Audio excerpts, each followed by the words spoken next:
You've heard the saying, don't shoot the messenger. Right. But what if the messenger is the weapon? Jupiter sits out there, our supposed guardian, corralling millions of asteroids we rarely lose sleep over because, well, Jupiter has it handled. Except now there's 3I Atlas, an interstellar visitor gliding through our neighborhood, and some very serious scientists are whispering a very unsettling question. What if it's not drifting past Earth? What if it's aimed at Jupiter?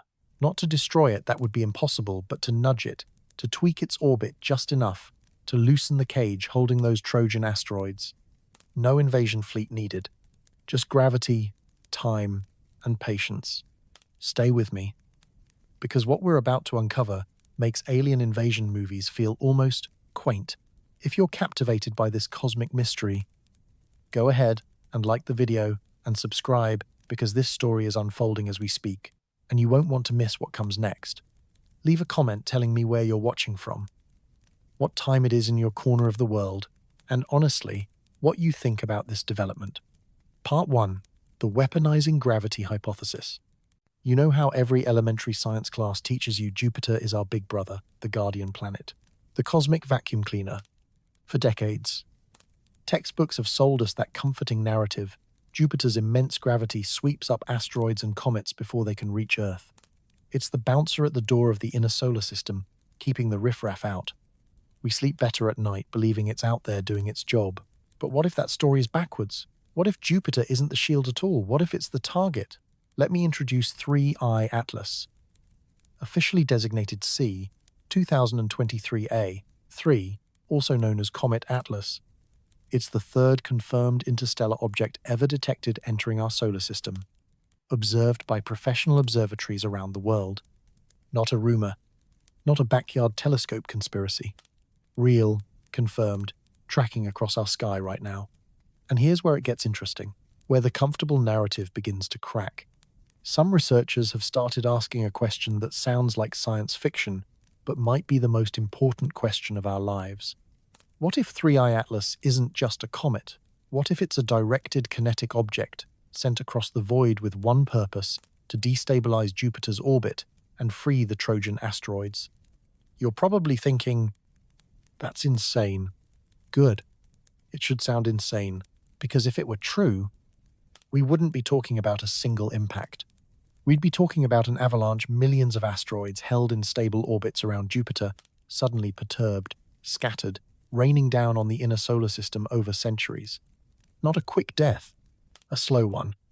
A catastrophe on a geological timescale that humanity would watch unfold across generations, powerless to stop. Now, before you click away thinking this is just another doomsday video, let me be clear about what we're doing here. This isn't a documentary claiming to have all the answers. This is an investigation, blending credible, peer-reviewed science with speculative what-if scenarios. Think of it as following evidence to its logical edge, even when the edge looks terrifying.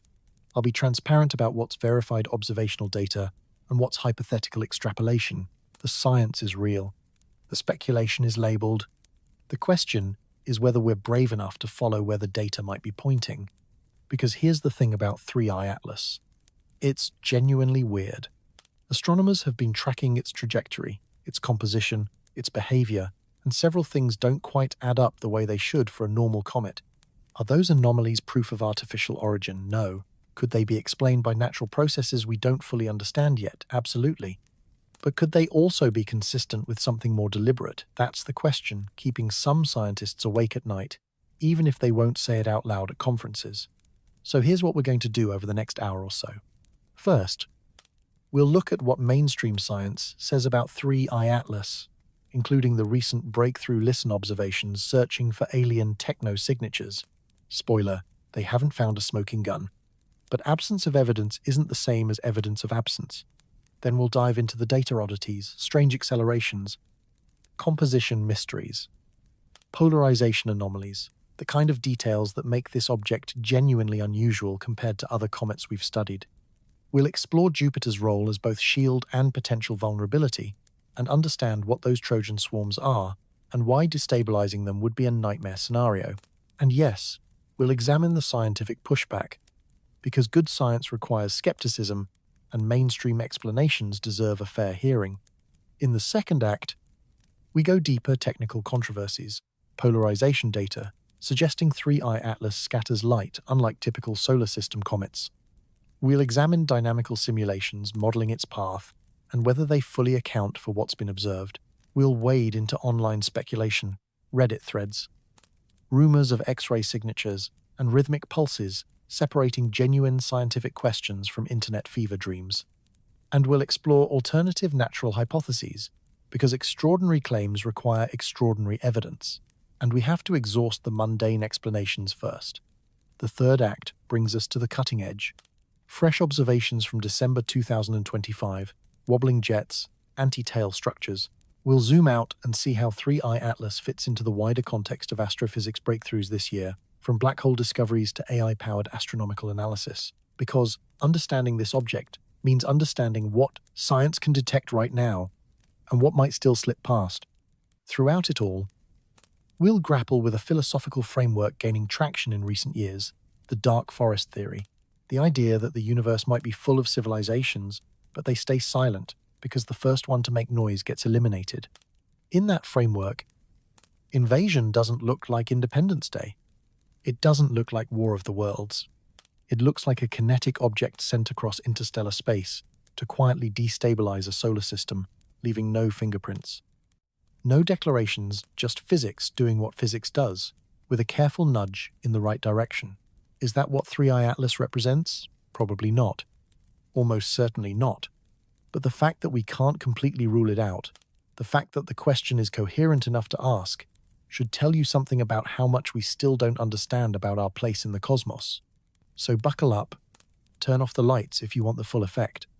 We're about to travel from the familiar to the unsettling, from the known to the unknowable, and by the end, you may never look at Jupiter quite the same way again. But first, we need to talk about what happened when scientists pointed one of the most powerful radio telescopes on Earth directly at this object, searching for any whisper of artificial intelligence. What they found, or rather, what they didn't find, tells us something crucial about the game being played in our solar system right now. Part 2. The latest breakthrough. Breakthrough listen and SETI context. So they pointed the telescopes at it. Not just any telescopes, some of the most sensitive radio receivers humanity has ever built. Part of an initiative called Breakthrough Listen. If you're not familiar, picture this. a $100 million program funded by tech billionaires using observatories like the Green Bank Telescope in West Virginia and the Parkes Telescope in Australia, scanning the cosmos for any hint of artificial signals, not little green men phoning home, more like leakage from an alien civilization's equivalent of cell towers or deliberate broadcasts, or propulsion signatures from interstellar craft. Basically, if there's technology out there making noise, Breakthrough Listen is designed to hear it. When 3I Atlas came through, the team did exactly what you'd hope. They trained those arrays on it and listened. Days of observation across a wide range of frequencies, filtering out terrestrial interference, looking for patterns that couldn't be explained by natural processes, pulsed signals, narrowband transmissions, anything that screamed. This was made by someone, and what did they find? Nothing. Silence. No convincing techno signature detected. Now, before you breathe a sigh of relief or dismiss the whole weapon hypothesis, let's think carefully about what that silence actually means. No radio signal doesn't prove natural origin.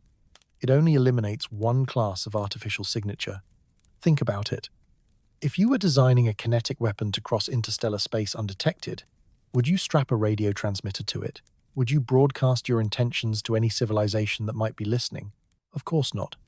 You'd make it as quiet as possible, as indistinguishable from a natural object as you could manage.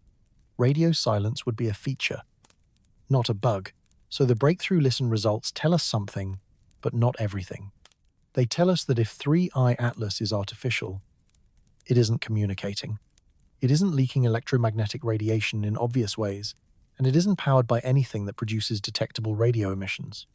That narrows the possibility space, but it doesn't close the door. It's like checking a house for intruders by listening for footsteps. If you don't hear any, that's useful, but it doesn't guarantee the house is empty. It might mean someone is standing very, very still. The SETI community itself is more nuanced about this than you might expect. For years, the public narrative around SETI has been almost quaintly optimistic. We're searching for friendly neighbors who want to chat, but behind closed doors at conferences. In papers, there's growing acknowledgement that the search for extraterrestrial intelligence carries real risks. Some scientists, like Harvard's Avi Loeb, have argued loudly that we should take seriously the possibility that interstellar objects could be technological artifacts. Loeb caught enormous flack for suggesting that Oumuamua, the first confirmed interstellar visitor back in 2017, might have been an alien probe. The establishment largely rejected that idea, favoring natural explanations. But here's the thing, Loeb was asking the right kind of question. Even if his answer was probably wrong, he was saying, we have an object behaving strangely. Let's consider all possibilities before defaulting to comfortable explanations. The mainstream SETI view remains cautious and data-driven. They're not out there declaring every weird signal is aliens. In fact, they're remarkably skeptical, appropriately so. They've developed protocols for distinguishing natural phenomena from potential technosignatures, and they've been burned before by false alarms. Pulsars were briefly thought to be alien beacons. Fast radio bursts had their moment. Tabby's star and its dimming patterns lit the internet on fire. Every time, natural explanations eventually emerged. So the SETI community approaches these questions with hard-earned caution. But here's where it gets interesting, that scientific caution creates space for speculation to flourish. Because when scientists say, no technosignature found, what the public hears is, we don't know for sure. And into that gap between no evidence and definitely natural rushes a flood of alternative interpretations. Online communities pick up fragments of real science, mix them with pattern recognition and fear, and build narratives that feel compelling, even if they're not supported by evidence. SETI researchers do careful, incremental work, but from the outside, that carefulness can look like uncertainty, and uncertainty, in the internet age, becomes fertilizer for conspiracy. So yes, Breakthrough Listen found nothing, but the fact that they looked that the question was legitimate enough to warrant time on major telescopes tells you something about how seriously, at least some scientists, take the possibility that not all interstellar visitors are purely natural. They aren't announcing aliens, but they aren't dismissing the question either. They're doing what science does best, testing, measuring, staying open while demanding rigor. And that brings us to a crucial point about how SETI intersects with public perception. When Breakthrough Listen announces no technosignature detected, that's a positive result scientifically. It's data. It constrains hypotheses. But to the public, it can feel anticlimactic. People want answers, not null results.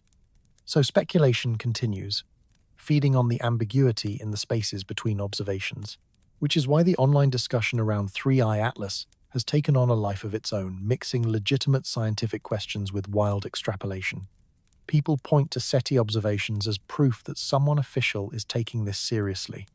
And they're not wrong, but they often interpret taking seriously as secretly believing, when what it actually means is simply checking a hypothesis that can be checked. Science doesn't work by assuming everything is natural until proven otherwise. It works by considering possibilities and testing them. The testing happened. The result was negative for radio signals. That's valuable. It doesn't answer every question, because here's the uncomfortable truth: we're searching for patterns we recognize, signals that match our expectations of technology. But what if advanced technology doesn't broadcast? What if it's designed to blend in, to mimic natural processes, until it's too late to matter? The Breakthrough Listen results are reassuring if you assume artificial objects would be detectable by our methods. They're less reassuring if you consider that whoever sent something might be smarter than we are, might understand our detection limits, and might have engineered around them. So where does that leave us, with an object that's radio silent, at least in the frequencies and sensitivities we checked? With a scientific community cautiously exploring possibilities while maintaining skepticism, and with a public caught between wanting reassurance and sensing something genuinely strange might be happening in our solar system, the SETI context matters because it shows this isn't purely fringe speculation. Serious scientists with serious resources are asking serious questions about 3I Atlas. They haven't found a smoking gun for artificiality, but they also haven't explained everything. And that's where the next part of our story begins, with the data itself, the observations of how this object moves, and what that movement might imply. Matters, because it shows this isn't just fringe speculation. Serious scientists with serious resources are asking serious questions about 3 Atlas. They haven't found smoking gun evidence of artificiality, but they also haven't found explanations for everything. And that's where the next part of our story begins, with the data itself. The actual observations of how this object moves and what that movement might mean. Part 3, Mass and Motion, the anomalies fueling speculation. Let's talk about how things move in space. Normally, it's simple gravity. Momentum. Orbital mechanics Newton figured out 300 years ago. You plug in masses, distances, velocities, and you can calculate where an object should be at any given time. Comets are a little messier, because they aren't inert rocks. They outgas, and that pushes them off purely gravitational paths. But even that is well studied. We've tracked comets for centuries. We know what normal looks like. And 3I Atlas doesn't move quite normally. And before you jump, let me be clear, it moves mostly normally. It's not making right-angle turns or accelerating at impossible rates. But there are subtle deviations from what pure gravity predicts. Small accelerations that don't perfectly match standard outgassing models. Tiny tweaks to its trajectory that require some explanation beyond simply gravity and momentum. In comet science, we call these non-gravitational accelerations. They're completely standard. They happen all the time. When a comet heats up approaching the sun, ice sublimates into gas, and that gas escapes. That escaping gas is a tiny rocket engine pushing the comet in whatever direction the jets point. Sometimes the jets are symmetric and cancel. Sometimes they're lopsided and create a net force. Over months and years, those tiny pushes add up, and the comet ends up slightly off where pure gravity would have put it. Astronomers are good at modeling this. They've done it for hundreds of comets. But here's where it gets interesting with 3I Atlas. Some observers note that the accelerations don't quite fit the standard outgassing models. Maybe the magnitude is odd, or the timing, or the direction doesn't align with where the most active region should be based on solar heating. None of this is definitive. Comet physics is messy. There are variables we don't measure directly: rotation rate, ice composition, dust-to-gas ratio, subsurface structure.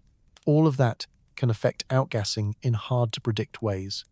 So anomalous acceleration by itself proves nothing. What it does create is uncertainty, and uncertainty creates room for alternative interpretations. If you plot the expected trajectory from gravity alone, then overlay the observed trajectory, you see differences. Those differences can be explained by natural outgassing, but hypothetically, they could also be explained by course corrections, by propulsion, by something adjusting the path to hit a specific target with precision. Mainstream astronomers will tell you this is reading tea leaves. They'll point out we see similar deviations in countless comets, and we've never needed to invoke artificial propulsion. They'll remind you our outgassing models are approximate, not exact, and small discrepancies are expected. They'll emphasize Occam's razor, the simplest explanation that fits the data should win. A natural comet with unusual outgassing is infinitely simpler than an alien kinetic weapon. And scientifically, they're right. The burden of proof is on the extraordinary claim. Nothing about these deviations rises to extraordinary evidence. But here's what keeps speculation alive. The data is real. The discrepancies exist. We're not inventing them. Something is causing 3I Atlas to move in ways that don't perfectly match our simplest models. Probably natural causes we don't fully understand yet, but probably isn't the same as certainly. When you look at orbital plots layered over time, predicted paths versus observed paths, you can see the divergence. It's small, but it's there. Fractions of a degree, tiny velocity changes, accumulating over months. Professional astronomers account for it by adding outgassing force vectors, tuning parameters, until the model fits, and it works. You can fit the data with natural forces if you're willing to adjust assumptions about how much gas is being ejected and in which directions. But there's an uncomfortable flip side to that flexibility. If you can tune a natural model to fit almost any observed trajectory, then trajectory alone can never fully rule out artificial intervention. A sufficiently well-designed kinetic weapon could mimic outgassing flawlessly, using controlled venting to disguise course corrections as ordinary comet behavior. Unless you could somehow prove the venting is random and uncontrolled and from Earth-based observations, that's essentially impossible. You can't definitively declare the motion natural. You can only say it's consistent with natural processes. You can argue natural explanations are more parsimonious, more statistically likely, but you can't prove it the way you'd prove a theorem on paper. This is why speculators cling to the motion data. It's not that the data proves their hypothesis, it's that the data doesn't disprove it. There's room inside the uncertainty, a narrow corridor where darker interpretations can keep breathing, and human brains evolve to detect patterns and threats. We're drawn to ominous explanations, more than it's probably just a weird comet. Fear is sticky. Uncertainty is uncomfortable. Together, they create a psychological atmosphere where speculation grows like fog. What makes this especially frustrating for scientists is that they're being honest about uncertainty, which is exactly what good science demands. But that honesty gets weaponized by conspiracy thinking. When an astronomer says, "We can't rule out X," what they mean is the data technically allows X, but it's extremely unlikely. What the public hears is, X is possible, and they're hiding something. The scientific method requires provisional conclusions, always open to revision. But the public wants certainty, especially when the stakes feel existential. So yes, 3I, Atlas exhibits non-gravitational accelerations. Yes, those accelerations don't perfectly match the simplest outgassing models. Yes, there are ways to fit the data with natural explanations. And yes, there are also ways to fit the data with artificial intervention. The difference is Occam's razor, prior probability, and the burden of proof. Science says choose the simpler explanation until you have strong reason not to. But fear says, what if the simpler explanation is wrong, this one time, when it matters most? That's the hook. That's what keeps pulling people deeper into the rabbit hole. Because even if the probability is low, even if 99% of scientists think it's just a comet, that 1% of doubt is enough. When the consequence is the potential destabilization of our solar system, tiny probabilities start to feel like they deserve attention. Which brings us to the target itself, to Jupiter, to understanding exactly what's at stake if that gravitational giant was somehow compromised. Part 4. Jupiter as shield versus setup. Jupiter is absurd. Let's establish that up front. It's so massive that if you combined every other planet, moon, asteroid, and every stray piece of debris, Jupiter would still be about 2.5 times heavier. It contains more than 300 times Earth's mass. When you look at our solar system, you're really looking at the Sun, Jupiter, and then everything else as a rounding error. It's not a planet, in quite the same sense. Earth is a planet. It's almost a failed star, a vast ball of hydrogen and helium that didn't quite have enough mass to ignite fusion. But what it lacks in fusion, it makes up for in gravitational dominance. For decades, the popular science narrative cast Jupiter as Earth's protector. The logic seems straightforward. Jupiter's gravity attracts asteroids and comets, objects that might otherwise wander inward. It vacuums up debris. It takes hits, so we don't have to. Some estimates suggest Jupiter absorbs or deflects impactors, reducing collision frequency for Earth, Venus, and Mars. And the Shoemaker-Levy 9 impact in 1994, a fragmented comet slamming into Jupiter in a spectacular, televised scar, became the poster child for that comforting story. Look, people said, Jupiter just saved us. But the reality is more complicated. Recent analyses question whether Jupiter is quite the unalloyed good guy we once imagined. Yes, Jupiter captures some objects, but it also perturbs others. Its gravity is a double-edged sword, capable of flinging debris into the inner solar system as easily as it captures it. Some simulations suggest that in certain configurations, Jupiter might actually increase impact rates on Earth by destabilizing asteroid orbits that would otherwise remain quiet in the belt. The shield metaphor is appealing, but it's probably too simple. What's not in question is Jupiter's role in organizing the asteroid population. The asteroid belt exists largely because of Jupiter's gravity. The gaps in that belt, Kirkwood gaps, exist because Jupiter's resonances clear out objects at certain orbital distances. And then there are the Trojans. The Trojan asteroids are one of the most remarkable structures in our solar system, and most people have never heard of them. Picture Jupiter's orbit around the Sun. Now picture 2 points along that orbit, about 60 degrees ahead of Jupiter and 60 degrees behind it. These are Lagrange points, places where the gravitational pulls of the Sun and Jupiter create stable equilibrium pockets. Objects placed there tend to stay there, trapped in a gravitational sweet spot, over billions of years. Dust and debris and small asteroids accumulated at these Lagrange points, forming 2 massive swarms co-orbiting with Jupiter. We're not talking about a few rocks. Current estimates suggest millions of objects, from tiny boulders to bodies hundreds of kilometers across. The total mass is substantial, possibly comparable to the main belt itself. They've been stable for most of solar system history. Jupiter's gravity corrals them, keeps them in place, prevents them from wandering inward. It's like a planetary sheepdog made of mathematics, herding dangerous objects into quiet pastures where they can't easily hurt anyone. But here's the nightmare scenario, the one beneath the entire 3I Atlas weapon hypothesis. What happens if Jupiter's orbit changes?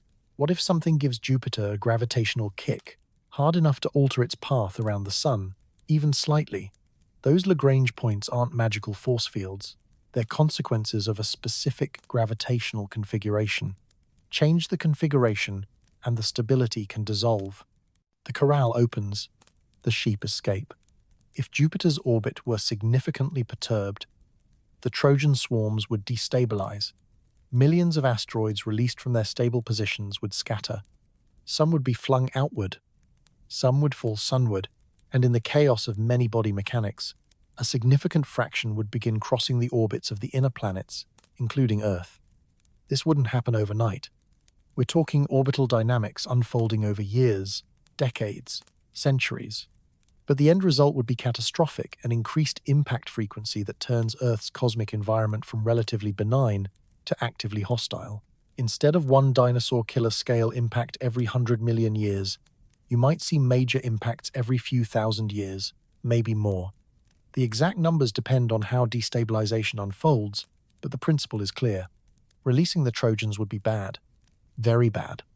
Now, could a single comet, even an interstellar one, perturb Jupiter's orbit enough to matter on its face?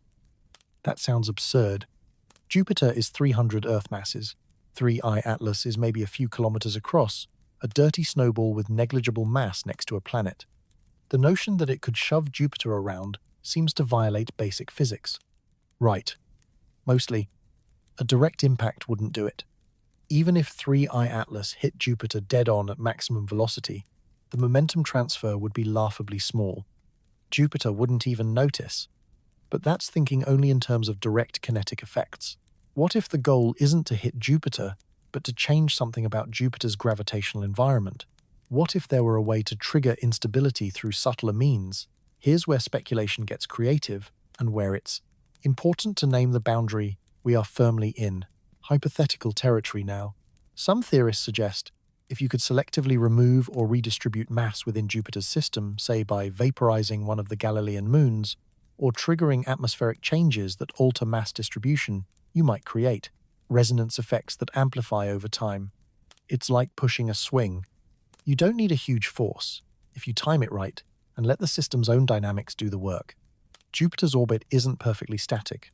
It has small variations, interactions with Saturn and the other giants, subtle perturbations that usually average out. But if something introduced a new variable, a new forcing function, could you tip the system into a different equilibrium state? Honest answer, probably not with a comet. The physics doesn't really support it. But the fact that we're even asking the question tells you how unsettling the concept is.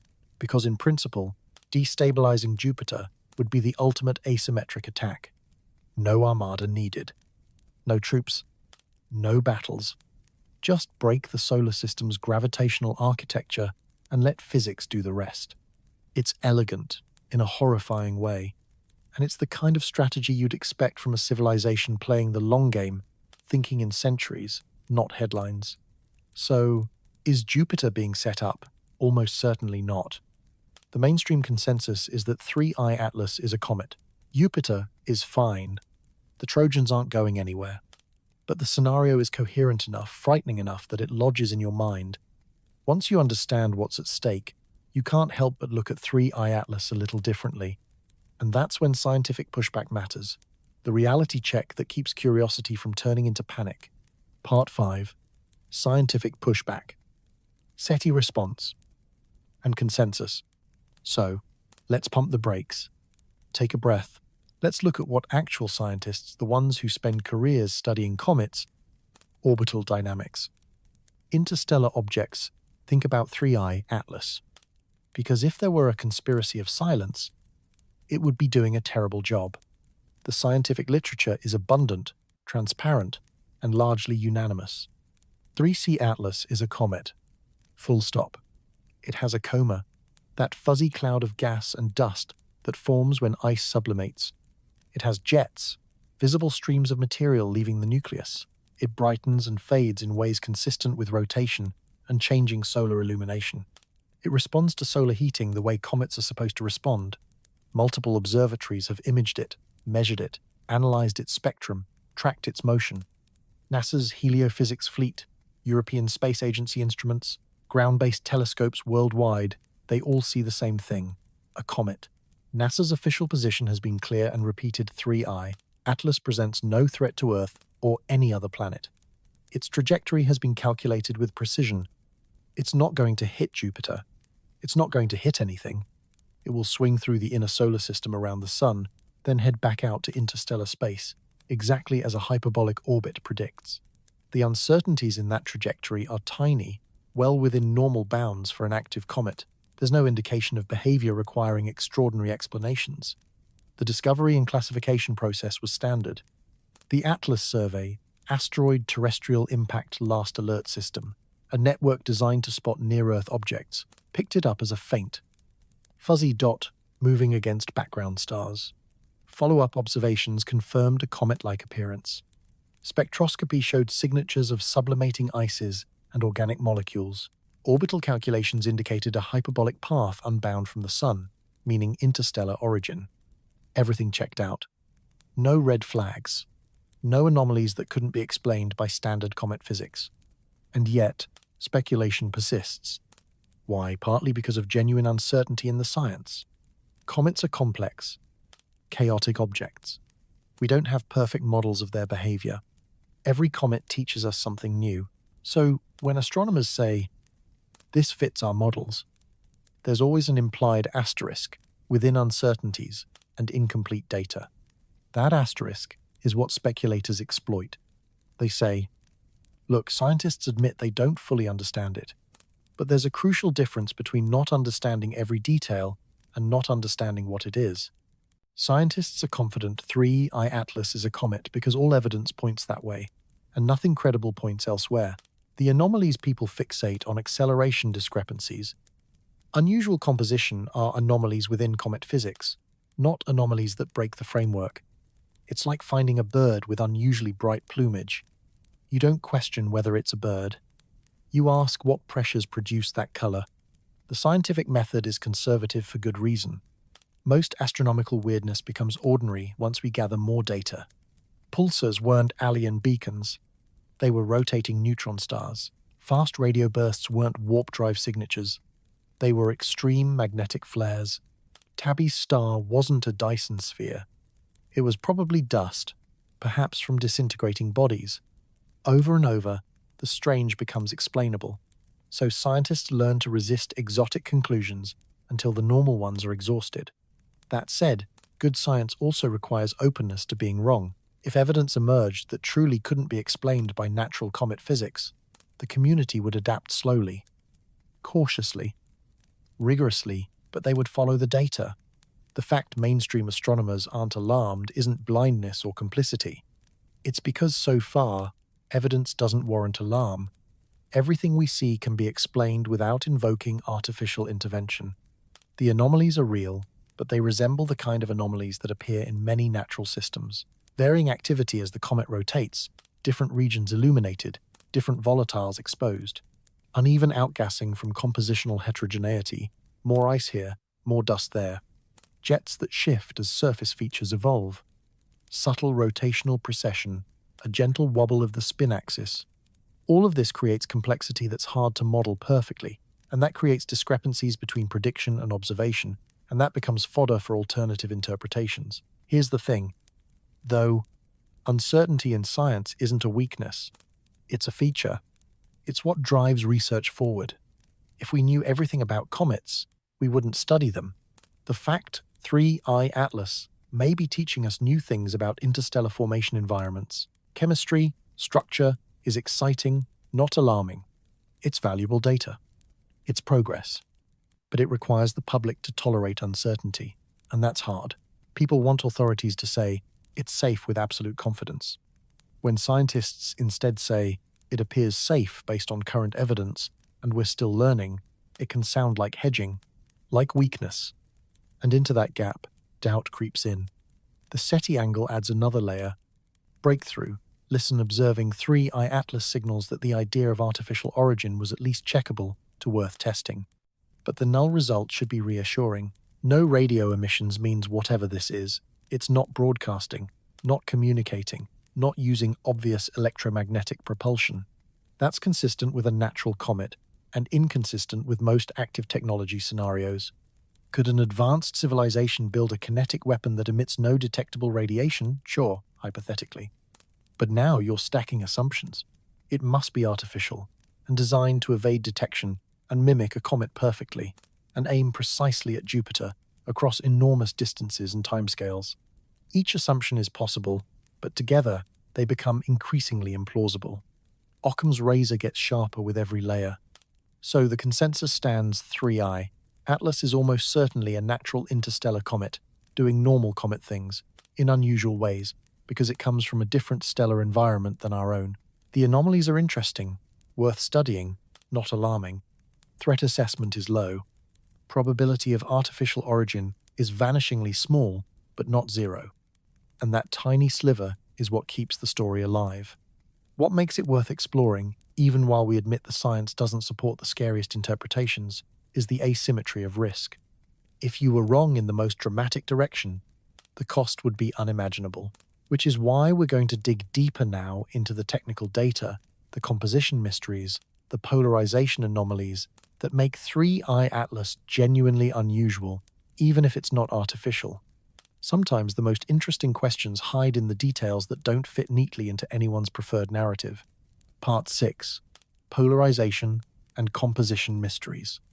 Let's talk about light. Specifically, how light behaves when it bounces off things. When sunlight hits an object in space and reflects back toward Earth, it carries information about what it touched. Wavelengths hint at chemical composition. Brightness hints at size and reflectivity. And polarization tells you about the structure of the particles doing the reflecting, like a quiet fingerprint in the glow. Polarization is one of those ideas that sounds complicated, but once you picture it, it becomes simple. Light is an electromagnetic wave, oscillating sideways as it travels forward. In ordinary sunlight, that oscillation happens in every orientation at once. Up, down, to left, right, and all the angles in between. But when light scatters off particles, especially particles roughly the same size as the light's wavelength, the wave gets filtered, and certain orientations are favored over others. By measuring how much polarization you get, and the direction it prefers, you can infer the nature of the scattering grains, their size, their shape, their makeup. You can even get hints about texture, whether the dust is fluffy or compact, whether it's icy, rocky, or coated in complex organics. Astronomers have measured comet polarization for decades, and over time they've learned what normal looks like. Most comets follow a standard curve, at certain phase angles, meaning the angle between the Sun, the comet, and Earth, you see positive polarization. In that regime, the light's oscillation tends to sit perpendicular to the scattering plane. At other phase angles, you can see negative polarization, with the oscillation leaning parallel to that same plane. The exact numbers depend on the comet's dust properties, but across the solar system there's a typical range, a predictable band. Solar system comets cluster inside that band of expected polarization behavior. 3I, Atlas does not. A recent paper posted to RxIve, where scientists share preprints before formal peer review, reported something striking. 3I. Atlas shows extreme negative polarization, unlike what we usually measure from typical solar system comets. The values are, in a word, wild, far outside the normal range. We're talking about negative polarization so strong it implies particle properties radically different from what we're used to seeing. What does that mean in physical terms? It could mean the coma is full of dust, grains much smaller than average, or grains much larger. It could point to shapes, porosity, and microstructure that scatter light in unfamiliar ways. It could mean the particles are unusually fluffy, like fragile fractal clusters, or unusually compact, like little polished pellets. It could mean the composition is different, with fewer silicates, more carbon-rich organics, and unfamiliar ice mixtures. Polarization data rarely gives you a unique answer. Instead, it constrains the possibilities. It draws a fence around what can and can't be true. And those constraints whisper something fundamental. This object is not behaving like the others. When the paper dropped, the scientific community reacted with interest, not alarm. This is exactly the kind of oddity interstellar objects are expected to deliver. Comets that formed around other stars under different chemistry, different temperature histories, different radiation environments should look different. So the fact that 3I, Atlas, shows unusual polarization is exciting in the scientific sense. It's a window into how planetary systems outside our own evolve and what materials they manufacture and preserve. But to a speculative mind, unusual polarization becomes anomaly, and anomaly becomes suspicion. If the dust is that different, the thought goes, maybe it isn't natural dust at all. Maybe it's engineered grains, tuned to scatter light in specific ways. Maybe it's a coating, a camouflage layer, a soft optical mask hiding something artificial underneath. And you can see how the logic spirals. The comparison to 2I, Borisov, is useful here.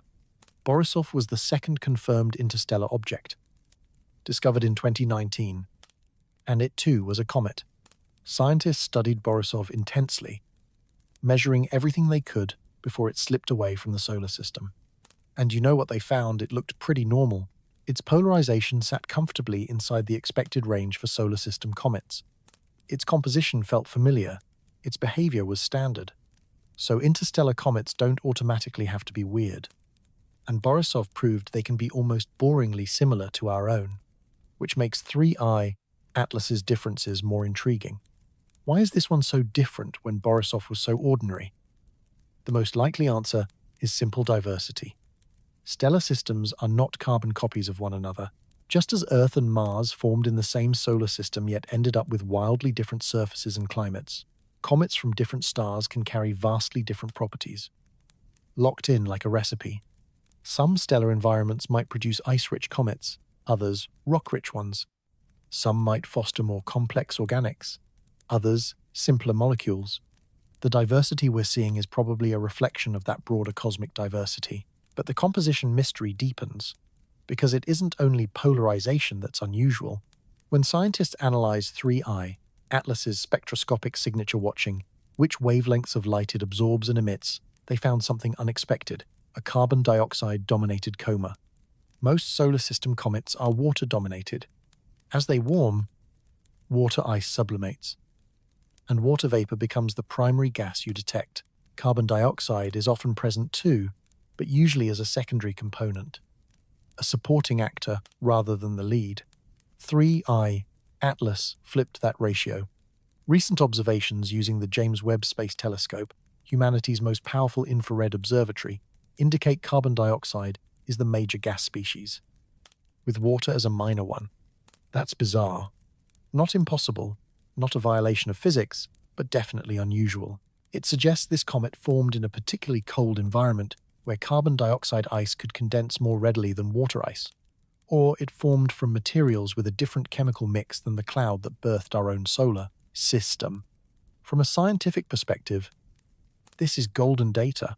It tells you about the chemistry of whatever molecular cloud spawned 3I, Atlas, which in turn tells you about conditions in that part of the galaxy, which feeds into models of stellar and planetary formation. It's a time capsule from another corner of space. But from a speculative perspective, weird composition becomes another checkmark in the anomaly list. Why would a weapon need to outgas carbon dioxide? Maybe as propellant, maybe as camouflage, maybe as a byproduct of some exotic power source we can't imagine. The thing is, you can always build a just-so story around an observation. The human imagination is powerful. Given any set of measurements, you can invent scenarios where those measurements are consistent with intent. But consistency is not evidence. 1,000 hypotheses can be consistent with the same data, and we choose between them using prior probability and parsimony. Natural explanations have the weight of history behind them. We've seen strange comets before. We've never seen an alien weapon. So, absent compelling positive evidence for artificiality, we default to natural causes. And it's worth being honest about what natural explanation really means here. It means an explanation that doesn't require invoking intelligence or technology. It does not mean an explanation we fully understand in every detail. There's still a lot about 3I, Atlas's composition and structure, we don't understand yet. The extreme polarization is puzzling. The carbon dioxide dominance is unusual. The overall behavior fits the comet category, but it's a weird comet, and scientists are still working out why it's weird. That's fine. That's normal. Science is full of puzzles that take years, sometimes decades, to solve. But for people watching from outside the scientific process, that ongoing uncertainty can feel like evasion. It can feel like excuses, like hand-waving, like experts dodging the truth. The gap between we don't fully understand this yet, and we're covering up the truth is smaller than it should be in public perception. So yes, 3I Atlas has composition and polarization properties that set it apart from most comets we've studied. Yes, those properties are still being investigated and debated. Yes, natural explanations exist that can account for these oddities without extraordinary claims. And yes, the data is genuinely unusual enough to warrant continued scrutiny and research. All of these statements can be true simultaneously. The universe is allowed to be complicated. What comes next in our investigation is motion, the place where theory meets reality. We look at how scientists model this object's path, how they simulate its trajectory through our solar system, and whether those simulations can account for everything we observe. Because motion is where predictions collide with hard data, where real anomalies would show up most clearly. Part 7: Dynamical Simulations, and what they do show. If you want to understand where something in space is going, you simulate it. You build a computer model of the solar system. Plug in the masses and positions of the major bodies, add the object you're tracking, and let the mathematics play out. Newton's laws, general relativity corrections if you're being precise, and for comets, non-gravitational forces from outgassing. You run the simulation forward in time and see where the object ends up. Modern models can track trajectories with remarkable precision, accounting for perturbations from planets, moons, and even the largest asteroids. Scientists have run exhaustive simulations of 3I, Atlas's orbit. They know where it came from in the broad sense, interstellar space. Approaching from the direction of Ursa Major, they know where it's going, back out into interstellar space, leaving the solar system on a hyperbolic trajectory. The path is clear, the math is solid, and the conclusion is unambiguous: this object is not on a collision course with anything. The hyperbolic nature of the orbit is crucial. An orbit is hyperbolic when the object has more than enough velocity to escape the sun's gravity. It isn't bound to the solar system. It's passing through, a cosmic tourist. The eccentricity of 3I, Atlas's orbit, is greater than 1, the mathematical signature of a hyperbolic path. Objects born and living in our solar system have eccentricities between 0 and 1, circular to elliptical, still bound to the sun.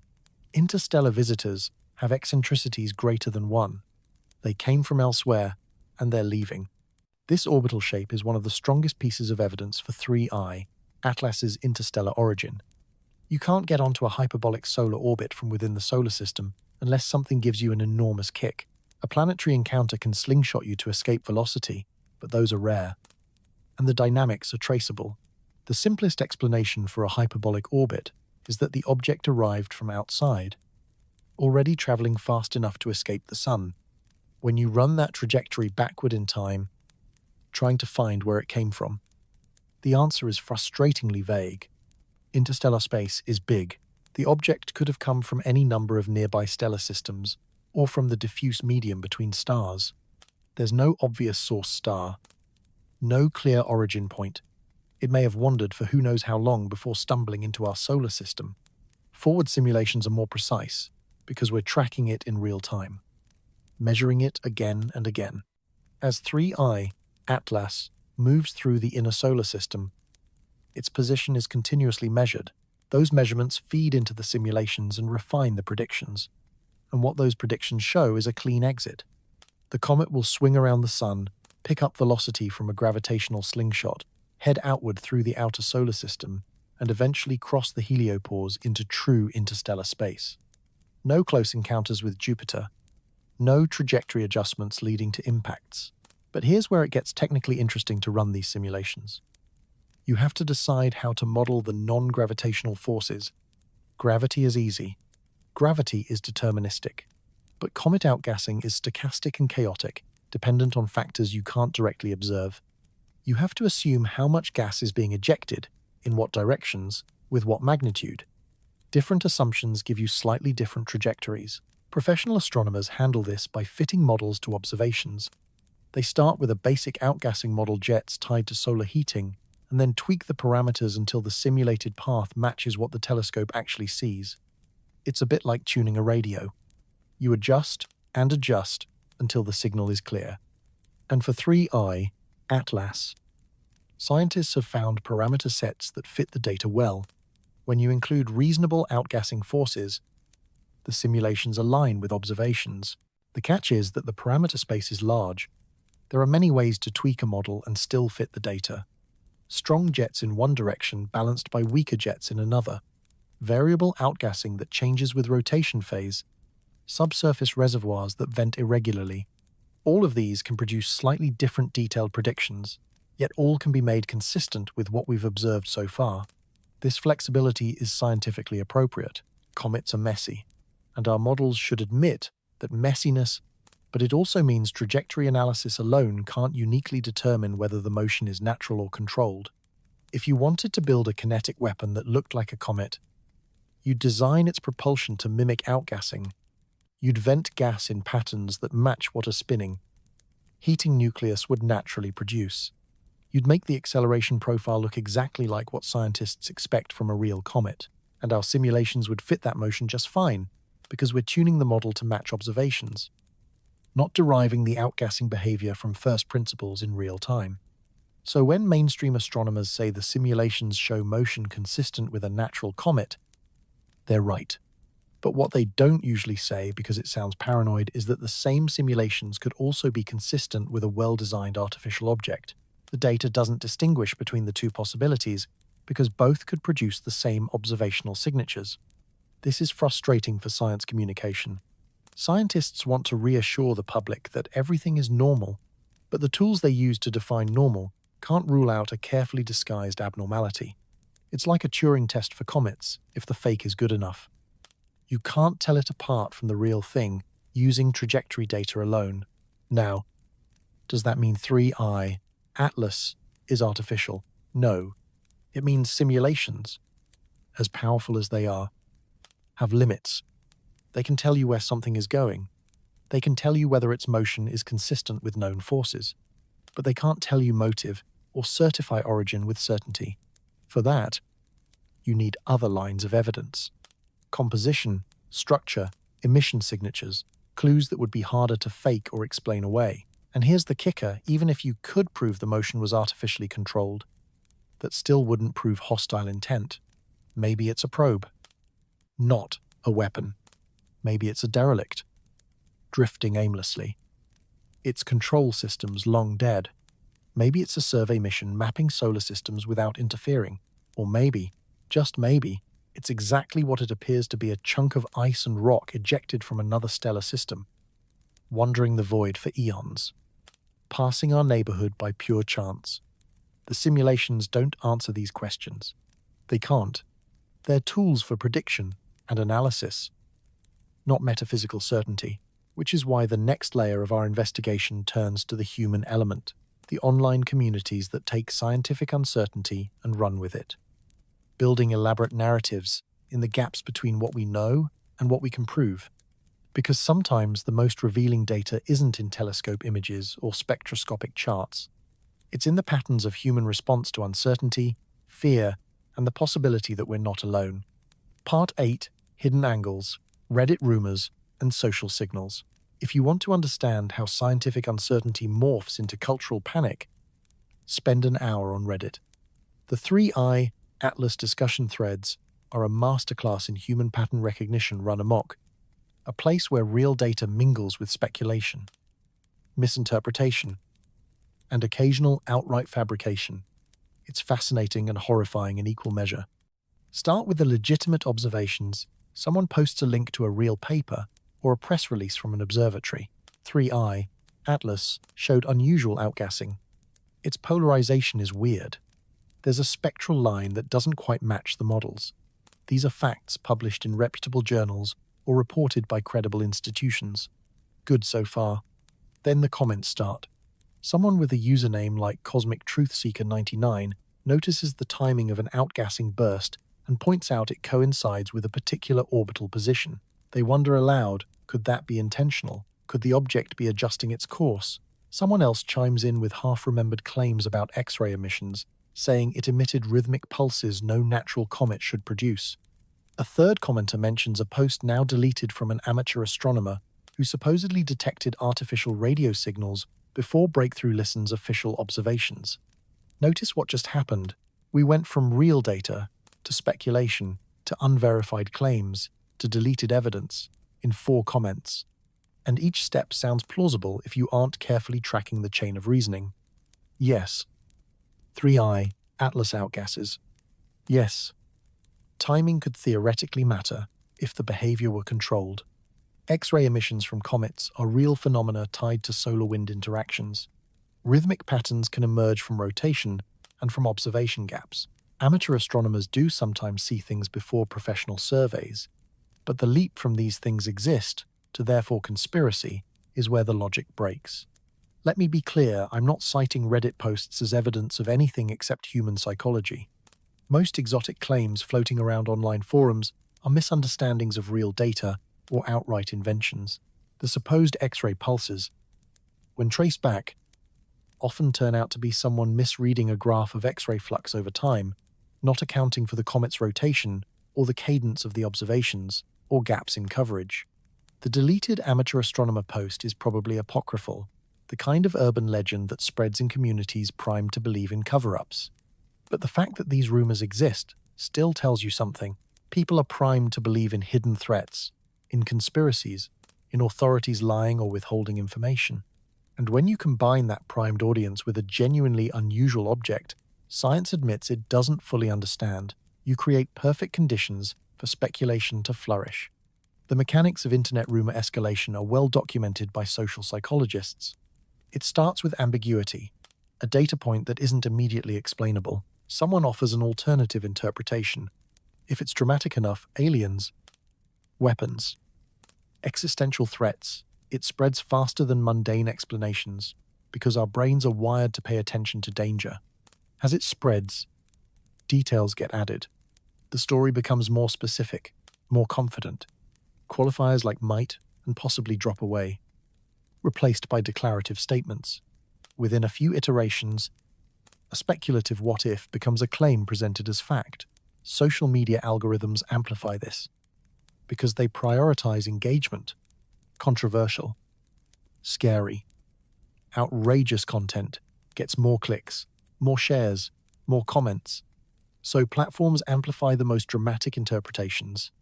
The measured, cautious scientific take interesting anomaly. We're studying it gets buried under sensationalism. People who encounter the story through social media may never see the boring truth, only the exciting fiction. There's also a selection effect in who participates. People who think 3i, Atlas, is just a comet rarely spend hours posting about it. They read the NASA press release, think, neat, and move on. People who think it might be a weapon are motivated. They dig deeper, connect dots, build elaborate theories, and post prolifically. So online discussion becomes dominated by the most alarmed, most speculative voices, creating the impression the fringe view is more widely held than it really is. And to be fair, sometimes the mainstream view is wrong. Science has been blindsided before by phenomena that seemed mundane at first, then turned out revolutionary pulsars, quasars, exoplanets. Each involved scientists wrestling with anomalous data before accepting radical explanations. So, conspiracy-minded people point to history and say, look, they didn't believe those discoveries either, and they were real. Who's to say this isn't another case where the establishment is too cautious, too attached to comfortable explanations? The difference is evidence. Pulsars were confirmed through rigorous observation and theoretical work. The weird signals were reproducible, analyzable, eventually understood through known physics. There was a clear path from anomaly to explanation. With 3i, Atlas, the proposed explanations for artificiality don't have that kind of support. They're based on reading between the lines, inferring intent from incomplete data, assuming any unexplained feature must be design. This is where critical thinking becomes essential. When you see a claim online about 3i, Atlas secret measurements, leaked data, insider information, ask yourself, who made this claim? Is it sourced to a specific observation or publication?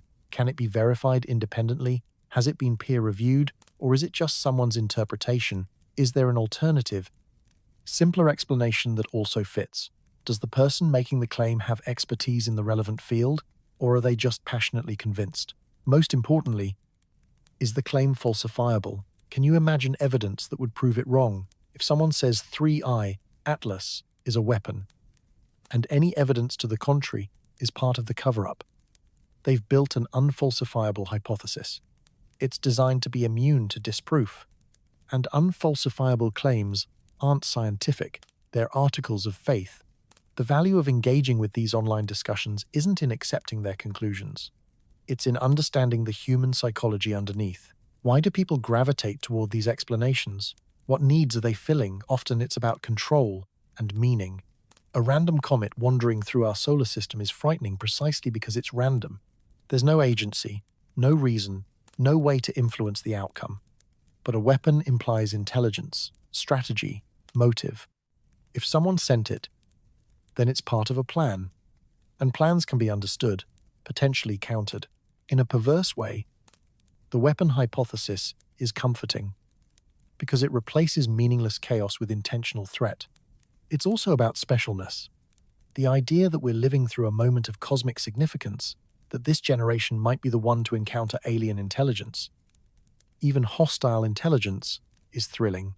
It makes our lives feel like they matter in the larger sweep of history, versus the alternative we're just random primates on a random rock, and the universe proceeds without any particular interest in our fate.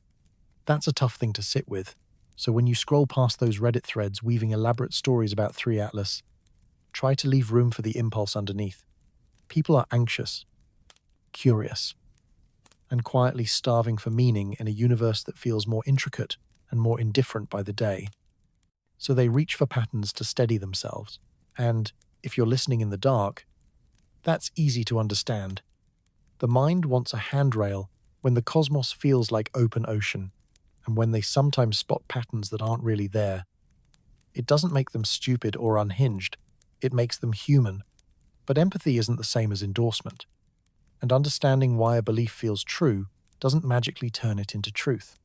This is where we gently anchor back to method, to the discipline of letting evidence lead. Not adrenaline, because while the internet spins its myths at high speed, researchers keep doing the slow work, testing rival hypotheses, collecting fresh measurements, building a fuller picture of what 3 Atlas is beyond our hopes and fears. Part 9. Natural hypotheses beyond weaponization. So imagine you're a scientist. and you've just noticed something odd about 3 Atlas. Maybe it's the polarization. Maybe it's the chemistry. Maybe it's a sudden burst of outgassing you didn't expect. Your job isn't to sprint toward the most cinematic conclusion. Your job is to patiently walk through every plausible natural explanation before you even touch the extraordinary. That's where Occam's razor becomes your calmest tool. Favor the explanation that requires the fewest new assumptions. So what might explain 3I Atlas's anomalies without turning it into a weapon? Start with the carbon dioxide dominance. One of the clearest surprises. Why would a comet vent far more CO2 than water? Sometimes the answer is as simple as temperature. In deep space, a few degrees can decide which ices lock in, which gases sleep, and which ingredients wake first when sunlight finally touches them. Comets are built from whatever their birthplaces could freeze and preserve. In our solar system, many comets formed cold enough for water ice to lock in, but not always cold enough for carbon dioxide to become the headline ingredient. Water condenses at warmer temperatures than CO2 ice does. But if 3 Atlas formed in an especially frigid molecular cloud, or far from its parent star, the chemistry of freezing would tilt. CO2 would condense more readily, and you'd end up with a comet that's fundamentally different simply because its nursery was different. Recent James Webb Space Telescope data supports that picture. JWST picked up strong carbon dioxide emission lines in 3 Atlas's coma, alongside some water, confirming the unusual balance. It also saw other molecules, carbon monoxide, methane, and hints that could include more complex organics. That spectral fingerprint is like a quiet passport stamp from the nebula that formed it. It's exotic by our standards. Yes, but it's still chemistry. Still physics. Still explainable without invoking design. Even the extreme negative polarization has natural pathways, though the details get a little technical. Polarization depends on grain size distribution, particle shape, and refractive index. If 3 Atlas's dust grains skew unusually tiny or unusually large, you can drive polarization into unfamiliar territory. If the grains are unusually porous or strangely jagged in shape, you can get the same effect. If the mix is made of materials with different optical properties than typical silicates, again, the polarization shifts. Scientists are working through these options now, comparing 3 Atlas's data to lab measurements, running scattering models with different particle assumptions. It's slow and methodical work, but it's moving. The early read is that the polarization can be explained by dust richer in organics and poorer in silicates than most solar system comets. Still natural, still dust, just unfamiliar dust. Then there's the variability in outgassing itself. Some observations show jets that seem to wobble or pivot over short spans of time. To a tired human brain, a wobble looks like intent, but to a comet, it can be nothing more than a spinning lantern casting moving shadows across its own skin. If you're predisposed to see control, that wobble can look like course corrections, but there's a simpler explanation that comets love to offer rotation. If the nucleus is spinning, and active vents sit in different places on the surface, then jets will appear to move as those regions rotate into sunlight. Recent observations suggest a rotation period around 7 hours and 45 minutes. That's fast enough for the viewing geometry to change noticeably during a single observing session. And comets aren't smooth spheres, they're irregular chunks of ice and rock, sometimes contact binaries, sometimes lopsided like broken teeth. As odd shapes turn, sunlight paints and unpaints the surface in dramatic patches. A region in shadow swings into light and suddenly outgassing surges. Another region rotates into darkness and goes quiet. So the jets blink, wander, and stutter, not because they're steered, but because the body is complex and the illumination is changing. Even the X-ray glow some observers fixated on is, in fact, perfectly normal for comets. When the solar wind charged particles streaming from the sun flows through a comet's coma, charge exchange reactions ignite. Ions steal electrons from neutral molecules, and the process can release X-rays. This was first observed in comets in 1996, and it's been seen many times since. Standard comet physics, just eerie when you say it out loud. So 3 Atlas showing X-ray emission is exactly what you'd expect, not a secret signal. There's also the anti-tail reported in December 2025. An anti-tail is when dust appears to point toward the sun instead of away, like it's defying radiation pressure. But it isn't defying anything. It's perspective. Dust left along the comet's orbital path can form a thin sheet. And from certain angles, that sheet looks sunward. It's strange looking. Yes, but it's geometry doing a magic trick. Several famous comets, including Hale-Bopp, have displayed anti-tails under the right viewing angles. Rare, but not unheard of. Put those natural pieces together and you get a coherent picture. 3 Atlas as an unusual, yet entirely natural visitor. A comet from another stellar environment, with chemistry shaped by colder formation conditions. Dust with different physical properties than we're used to, producing unusual polarization. Rapid rotation that makes outgassing patterns feel alive and restless. Solar-wind interaction that paints the coma in faint X-rays. A dust trail that creates projection effects when our line of sight lines up just right. All of it sits within known comet physics applied to an object with a different history than our own. Is this explanation absolutely certain? No. Science doesn't trade in absolutes, but this is consistent, parsimonious, and it doesn't require new physics or extraordinary assumptions. It takes what we already know about comets and extends it to an interstellar visitor with alien-to-us chemistry. That's a smaller leap than it's an alien weapon wearing a comet's mask. And here's the key insight. Natural explanations don't make 3 Atlas less interesting, if anything. They make it more precious. Every interstellar object is a rare data point about how planetary systems form across the galaxy. Our sample is tiny Oumuamua, 2 Borisov, now 3 Atlas, and perhaps a few not yet confirmed. Each one teaches us something new about diversity of materials, of histories, of processes, their differences from each other, and from our solar system bodies. Other point, they widen our sense of what's common, what's rare, what's possible. This is science at its best. Awake and humble, instead of treating anomalies as threats to bury, you treat them as invitations to learn. Instead of forcing observations into old boxes, you let the boxes expand. The goal isn't to defend a comforting narrative.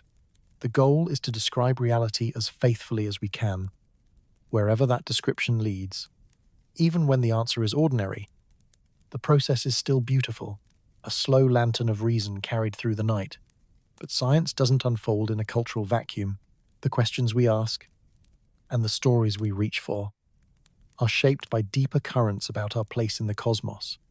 And right now, one framework has captured a lot of imaginations. The idea that the universe could be dark, hostile, and that silence is how you survive. That making noise gets you killed, and that 3 Atlas might be an opening move in a game we didn't even know we'd joined. Part 10. Philosophical context, dark forest and cosmic preemption.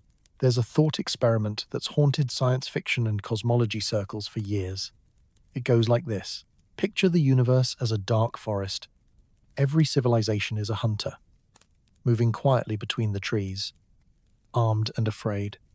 They suspect other hunters exist, but they don't know where. And they can't know who's friendly. The first one to make noise, to reveal its location, becomes a target. So everyone stays silent, listening, waiting. The forest seems empty, but it's crowded with hidden eyes, each terrified of being first. This is the dark forest theory, popularized by Chinese author Liu Cixin in the Remembrance of Earth's Past trilogy. It's one proposed answer to the Fermi paradox. Another answer could be simpler distance, timing, the brief spark of radio technology, the vast quiet between stars. But dark forest persists because it turns silence into strategy. And strategy feels like something the mind can grasp, even when the sky stays mute. If intelligent life is out there, where is everybody? Why no messages, no beacons, no obvious galactic civilizations? The dark forest answer is cold. They exist. But they hide, because to be seen is to risk extinction. And the logic runs like this: any sufficiently advanced civilization could be a threat to any other. You can't know their intentions, or their capabilities, or how they'll change over millennia. Maybe they're peaceful now, but what about 1,000 years from now, 1,000,000 so? In that grim game theory, survival pushes you toward eliminating threats before they mature. A first strike becomes rational. And because you can't tell which civilizations are threats until it's too late, you treat all of them as threats. You stay silent. You watch. And if you detect another civilization before it detects you, you hit from far away, preemptively, before it can respond. It's cosmic scale, game theory, mutual assured destruction written across light years. It's the same logic we whisper about on Earth, simply stretched until the distances are measured in stars. And the consequences arrive on the timescale of centuries. And it's depressing, because it suggests intelligence plus fear can curdle into genocide. A universe full of life, but life that's terrified. Paranoid. Trigger, happy. First contact wouldn't be an exchange of knowledge. It would be an extinction-level strike launched from across the dark. Is the dark forest true? We don't know. It's philosophy dressed as strategy, built on assumptions about alien minds that they'd think like us, prize survival above all, and be willing to annihilate for security. That may not hold. It downplays altruism, cooperation, and the possibility of shared ethics at scale. It also assumes resources are scarce enough to force conflict, which might not be true for civilizations that can harvest whole solar systems. So it's one possibility among many, but it resonates because it echoes human history, our own record of first contact between unequal powers. When Europeans encountered indigenous populations across the globe, it rarely ended well for the indigenous. The technologically advanced side usually dominated, exploited, or destroyed the other. We have precious few examples of peaceful coexistence between civilizations separated by vast technological gaps. So the dark forest can feel grimly plausible, because the only data set we truly have is ourselves. And if you even tentatively accept that lens, 3 Atlas can look frightening in a new way. Because consider how a dark forest civilization would wage war. They wouldn't announce themselves. They wouldn't send a fleet you could watch coming for generations. They'd send something quiet, stealthy, indistinguishable from nature. Something that does its work and leaves no fingerprints. No proof of hostile intent, just a solar system that becomes mysteriously unstable. Planets battered by asteroids for centuries, until complex life can't keep its footing. Destabilizing Jupiter fits that playbook. You don't attack Earth directly, too obvious, too traceable if anyone survives. Instead, you attack the architecture. You fracture the gravitational structure that keeps the inner system comparatively safe. You loosen the Trojan swarms and let orbital mechanics do the killing for you. Over centuries, Earth is pummeled. Ecosystems collapse. Technological civilization becomes impossible to sustain, and to an outside observer it looks like bad luck, like a natural catastrophe, the perfect crime. That's why the dark forest interpretation feels so insidious. It reframes any anomaly as a potential attack. It trains you to see threats everywhere. And once you're in that mindset, disconfirming evidence starts to look suspicious too. No radio signal, of course not. It looks like a comet, that's the point. They're playing the long game, hiding in plain sight. You can feel the trap. Right dark forest thinking can become unfalsifiable in the worst way. Any observation can be poured into the same mold. Natural comet, that's what they want you to think. No techno-signatures, obviously they're hiding. Trajectory analysis shows no threat, multi-generational strategy. It becomes a paranoid lens where everything looks guilty. And yet, the fact that something is hard to falsify doesn't automatically make it false. History does contain dismissed warnings that turned out to be correct. People who saw danger early, who were called alarmists, and were vindicated later. Cassandra was right about Troy. So, the question becomes, how do we hold appropriate caution without slipping into paralyzing fear? This is where philosophy meets the scientific road. Science can tell us what 3 Atlas is made of, where it's going, how it behaves, but science can't tell us how much risk is acceptable, what level of proof should trigger action, or how to live with uncertainty. Those are value judgments, ethical questions. policy choices beyond pure measurement. The dark forest matters not because it's proven, but because it offers a different way to think about cosmic risk than the optimistic SETI story. Traditional SETI tends to assume intelligence is rare and likely benign, and that contact would be humanity's greatest achievement. Dark forest assumes intelligence could be common and hostile. That broadcasting our presence might be the last mistake we ever make. Both are speculative. Both can be internally consistent. And both color how we interpret objects like 3E Atlas. Lean optimistic. And 3 Atlas is a scientific gift. Lean dark forest. And it's a potential threat that deserves scrutiny. Neither view can be proven from current evidence, so we navigate uncertainty with incomplete frameworks, hoping we don't make a fatal misjudgment.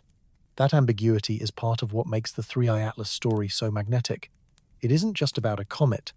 It's about how we imagine our place in the universe alone or watched, safe or threatened, in an indifferent cosmos or a hostile one. It's about the stories we tell to make sense of what we don't yet understand. And those stories matter because they shape how we respond, what precautions we take, what risks we tolerate. But philosophy can only carry us so far. Eventually, we have to return to observation, to new data, to the sharp edge of what we're learning about 3I Atlas in real time. Because 2025 brought fresh discoveries, unexpected images, and measurements that deepen the mystery even as they sharpen our understanding. So let's zoom back in from cosmic philosophy to specific science and listen to what the newest telescopes are showing. Because in astronomy, reassurance doesn't come from slogans, it comes from photons counted carefully. Night after patient night. Part 11, 3 Atlas, Weird Jets, and Real Observations. December 2025 delivered a surprise. New observations showed behavior that even seasoned comet scientists found striking. Multiple facilities, including the Hubble Space Telescope and ESA's Jupiter Icy Moons Explorer mission, captured detailed views of the coma and jets. What they saw was motion on a level rarely documented in any comet, let alone an interstellar visitor. The jets wobbled not as a vague impression, but in a measurable, periodic way. Imaging and spectroscopy across several nights suggested the primary jet structure rotated with a period of about 7 hours and 45 minutes. That confirmed earlier suspicions about the nucleus spin and pinned down a key unknown. How fast is it turning? 7 hours and 45 minutes is fast for a cometary nucleus. Many comets take days to complete a rotation, and fast spin raises uncomfortable questions about structural integrity. Spin too quickly, and centrifugal forces can tear a nucleus apart. The fact that 3 Atlas holds together at this rate hints at internal strength, likely a cohesive body. Not a loose rubble pile, but the real scene stealer was the anti-tail. A fast spin, a cohesive interior, and a surface that can hold together under stress. Those details hint at strength, at bonds between grains, at a nucleus that's more than loose rubble. It's subtle, but it's the kind of subtlety comet scientists love a clue about how this traveler was built. Long before it ever met our sun, anti-tails are rare, and dramatic dust appears to extend toward the sun rather than away. They happen because of viewing geometry. When Earth passes through, or close to, the comet's orbital plane, dust left along the orbit can appear to form a tail in the wrong direction. It isn't actually sunward in 3 dimensions. It's perspective again, a sheet of dust seen nearly edge-on, creating the illusion of a sunward spike. 3E Atlas's anti-tail was especially prominent, visible for weeks as the alignment held. For astronomers, that prominence was a gift. Anti-tails reveal dust distribution along the orbit, how much material is being shed, and how particle sizes vary natural experiments in radiation pressure and orbital dynamics. For speculators, of course, it was one more puzzle piece. Why so pronounced? Could it be intentional? A marker? A sign? Almost certainly not. Comets shed dust continuously, and that dust doesn't instantly fly away or toward the sun in any simple sense. It drifts slowly, spreading into a thin trail along the orbit over years and decades.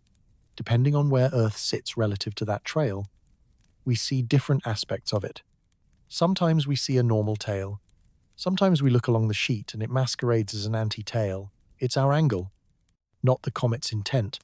And the slower you imagine that dust drifting like a faint fog along the orbit, the more the anti-tail stops feeling like a mystery and starts feeling like a quiet reminder space has depth.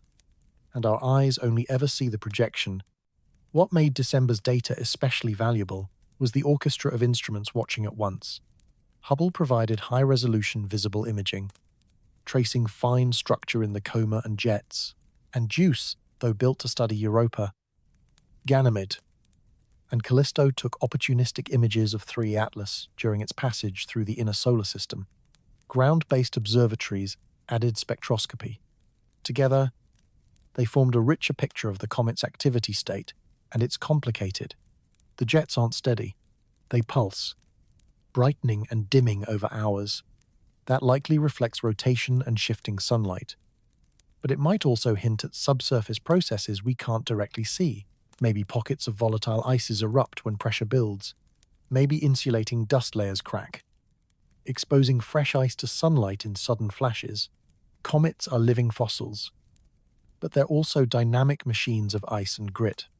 One intriguing December detail: the jets don't all originate from the same region of the nucleus. That kind of variety is exactly what you'd expect from a body built in layers, a cold archive of seasons it experienced around some other unknown sun. Multi-day sequences showed jets appearing from different locations as the nucleus turns. That tells us the surface is heterogeneous, active patches of ice mixed with quiet, inactive terrain. It fits a picture of a body assembled from aggregated clumps, different materials stuck together through collisions or gentle accretion. Scientists are using this to refine nuclear structure models. By tracking where jets turn on and off with rotation, they can map the surface indirectly, inferring where icy patches sit, where dusty crust dominates. It's a little like medical imaging, reconstructing the unseen from the signals you can measure. It's a gentle kind of detective work, not a chase, but a reconstruction letting repeated images stack like frames of a slow film until the nucleus begins to reveal its shape, its scars, its active seams, all without ever being touched.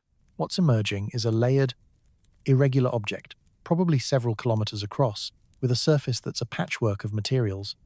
None of that implies artificiality. It's exactly what you'd expect from a comet formed through accretion in a protoplanetary disk or molecular cloud. Small bodies collide, stick, and build lumpy, heterogeneous survivors. The wobbling jets, the fast spin, the anti-tail unusual, visually striking, scientifically valuable but natural.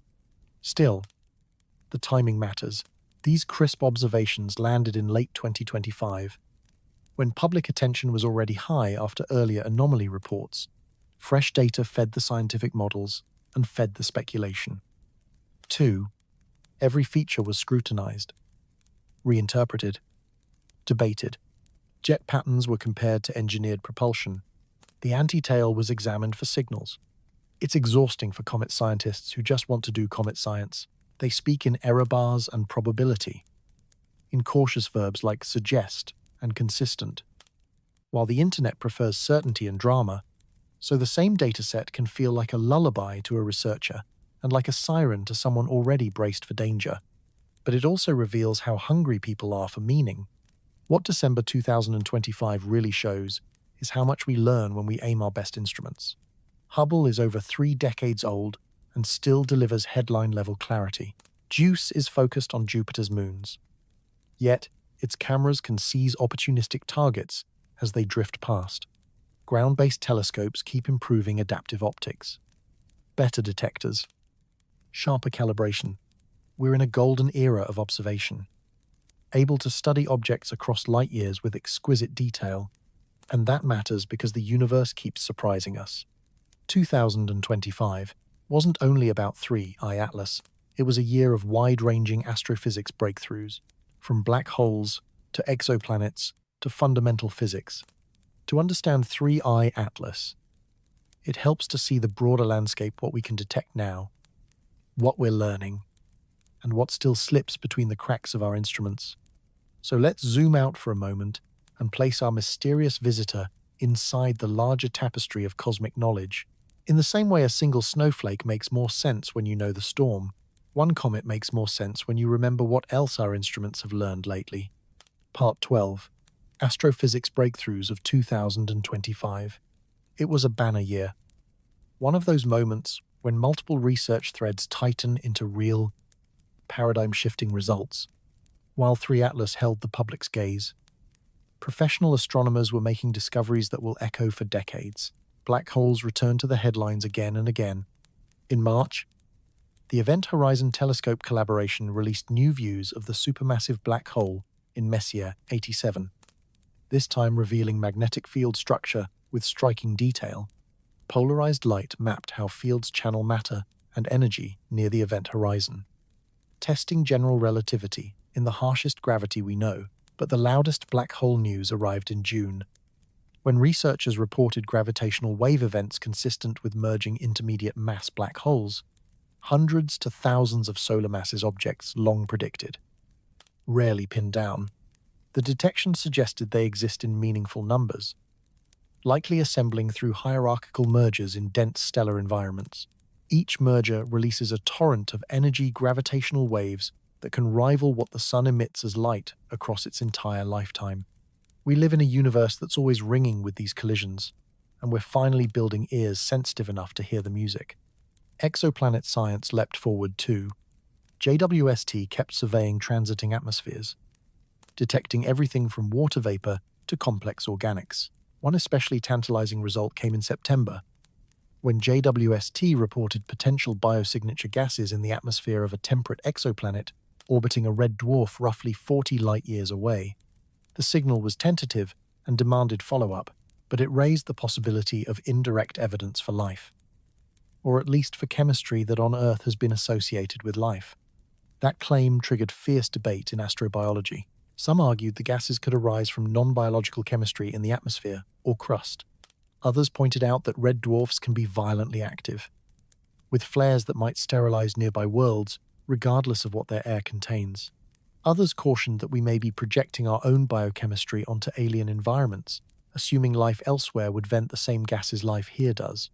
The debate continues, and that debate is not failure, it's how the field breathes. Claims are stressed, alternatives are tested, caveats are sharpened, and over time the picture clarifies, not through one grand announcement, but through many small, careful confirmations. But the fact we're debating it from real spectra of a real planet shows how far the field has come.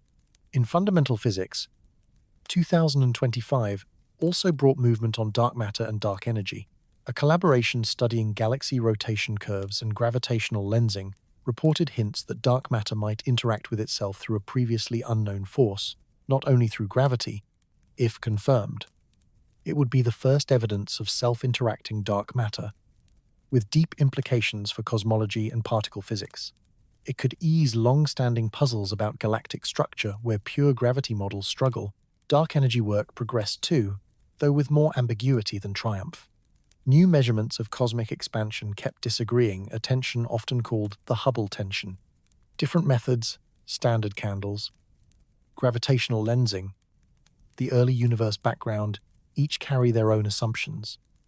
And the mismatch could be telling us something profound, or simply reminding us how hard precision is when the universe is your laboratory. Some argued this implies our cosmological model is incomplete, missing something fundamental about expansion. Others suggested systematic errors in one or more measurement approaches. A third camp proposed that the expansion rate itself might evolve differently than expected, pointing to new physics. Quantum gravity remained just out of reach. But there were hints. Lab experiments probing quantum behavior in increasingly massive objects nudged the boundary between the quantum and the classical. We're still nowhere near testing quantum effects on truly gravitational scales. But the direction is clear. We're narrowing the gap, slowly building an experimental runway for future quantum gravity tests. And alongside that, our observing tools keep getting smarter, better detectors. Cleaner statistics, software that can sift faint signals from noisy skies. The more we improve, the more we realize how many wonders hide just below the threshold of what we used to call visible. And all of these breakthroughs matter for interstellar objects because they remind us how much we're still learning about fundamentals. We don't have complete theories of gravity.